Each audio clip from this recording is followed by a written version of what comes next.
ഇരട്ട വോട്ട് കണ്ടെത്തിയ കേന്ദ്രമന്ത്രി സുരേഷ് ഗോപിയുടെ സഹോദരൻ സുഭാഷ് ഗോപിയുടെ വീട് ഇപ്പോൾ പൂട്ടിയിട്ടിരിക്കുകയാണ്. ഒരു വർഷത്തിനടുത്ത് വരെ വീട്ടിൽ സുഭാഷും കുടുംബവും താമസിച്ചിരുന്നതായി അയൽവാസികൾ പറഞ്ഞു. ലക്ഷ്മി എന്ന വീടിന്റെ പേരിലാണ് സുഭാഷിനും ഭാര്യയ്ക്കും വോട്ടർ പട്ടികയിൽ ഉള്ളത്.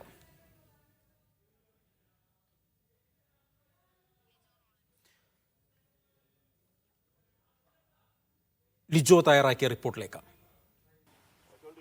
കൊല്ലം ഈരവിപുരത്തിന് സമീപത്തുള്ള സുരേഷ് ഗോപിയുടെ കുടുംബ വീടാണ് ഇത്. ഈ വീടിന്റെ അഡ്രസ്സിലാണ് സഹോദരൻ സുഭാഷ് ഗോപിയും ഒപ്പം തന്നെ ഭാര്യ റാണിക്കും വോട്ടുള്ളത്. അതായത് കൊല്ലം ലോക്സഭാ മണ്ഡലത്തിൽ ഈരവിപുരം നിയോജക മണ്ഡലത്തിൽ പെടുന്ന 84-ാം നമ്പർ ബൂത്തിലായിരുന്നു വോട്ടുള്ളത്.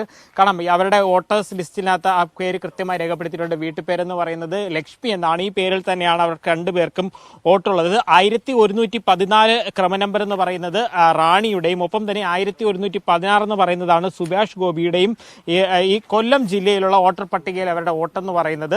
ഈ സുഭാഷ് ഗോപിയുടെ പേര് നോക്കിക്കഴിഞ്ഞാൽ അതിന്റെ തൊട്ട് താഴെയായിട്ട് അമ്മയുടെ പേരിൽ കൃത്യമായിട്ട് രേഖപ്പെടുത്തിയിരിക്കുന്നുള്ളത് ജ്ഞാനലക്ഷ്മി എന്നുള്ളത് തന്നെയാണ്. അപ്പോൾ സഹോദരൻ തന്നെയാണെന്നുള്ളതിന്റെ ഒരു കൃത്യമായ തെളിവിതാണ്. അടുത്തുള്ള ആളുകളോടൊക്കെ സംസാരിച്ചപ്പോൾ മനസ്സിലാക്കാൻ കഴിഞ്ഞത് ഏകദേശം ഒരു വർഷം ആകുന്നതേ ഉള്ളൂ. അതുവരെ ഇവിടെ കൃത്യമായിട്ട് ആളുകളൊക്കെ ഉണ്ടായിരുന്നു എന്നുള്ളതാണ് മനസ്സിലാക്കാൻ കഴിയുന്നത്. ഇപ്പോൾ ഇവിടെ ഈ നിലവിൽ വീട്ടിൽ ആരും തന്നെ ഇല്ല, വീടൊക്കെ പൂട്ടിയിട്ടിരിക്കുകയാണ്. പക്ഷേ ഒരു വർഷത്തിനുള്ളിൽ വരെ ആളുണ്ടായിരുന്നു. അതായത് ഇവിടെ സ്ഥിരതാമസമായിട്ടുണ്ടായിരുന്ന ആളുകളാണ് തൃശ്ശൂരിൽ സുരേഷ് ഗോപി മത്സരിക്കുന്ന സമയത്ത് താൽക്കാലികമായിട്ട് അവിടെ വോട്ട് മാറ്റിയെന്നുള്ളതാണ് അതിൽ നിന്ന് തന്നെ വ്യക്തമാകുന്ന ഒരു കാര്യം. എന്തായാലും കൃത്യമായിട്ടുള്ള അന്വേഷണങ്ങളൊക്കെ ഇനി നടത്തേണ്ടിയിരിക്കുന്നുണ്ട്. കൂടുതൽ അത്തരത്തിലുള്ള സംഭവങ്ങൾ ഉണ്ടായിട്ടുണ്ടെന്ന് സുരേഷ് ഗോപിയുടെ കുടുംബത്തിൽ നിന്ന് 11 പേർക്കായിരുന്നു ഇത്തരത്തിൽ തൃശ്ശൂരിലേക്ക് വോട്ട് മാറ്റിയത്. അതിൽപ്പെട്ടവരാണ് ഈ രണ്ടുപേരും. എന്തായാലും അവരുടെ പേരുകൾ ഈ കൊല്ലം ജില്ലയിലെ വോട്ടർ പട്ടികയിലും ഉണ്ടായിരുന്നു. ഇത് സംബന്ധിച്ച് സുഭാഷ് ഗോപിയോട് ഫോണിൽ സംസാരിച്ചപ്പോൾ പറഞ്ഞത് താൻ ഇവിടെ വോട്ട് ചെയ്തിട്ടുണ്ടോ ഇല്ലയോ എന്നുള്ള കാര്യം മാത്രം പരിശോധിച്ചാൽ പോരെ എന്നുള്ള രീതിയിലുള്ള മറുപടി മാത്രമായിരുന്നു ലഭിച്ചത്. എന്തായാലും